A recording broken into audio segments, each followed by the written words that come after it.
If I were to tell you that the guest of an Airbnb guest were to get robbed and your listing would be suspended, would you believe me?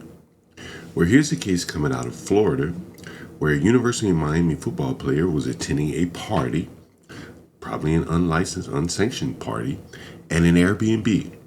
And along come some young blacks and they decided to rob the place with AR-15s or some sort of rifle. And the University of Miami player was one of the players that was there that was robbed. And downstream from all of this will be the suspension of the listing of the Airbnb host. Let's take a listen. Breaking news tonight, we're learning University of Miami football player Bryce Fitzgerald was robbed while at a party in Florida City.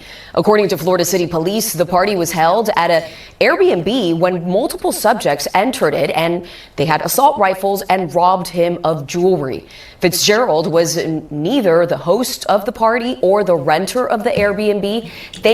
And that's very important in that he was neither the renter. The host wouldn't have known he was even there, and yet the listing will likely be suspended. Thankfully, police are also saying that nobody was injured. And of course, this comes just 2 days after the Hurricanes punched their ticket to the national championship game of the college football playoff. The team had just gotten home yesterday. This just highlights one of the biggest issues, the unseen issues when renting on Airbnb to young black people. They could come in your house, have a party, and then someone could get robbed that wasn't even on your itinerary, and your listing would be suspended and you'd be held responsible for that.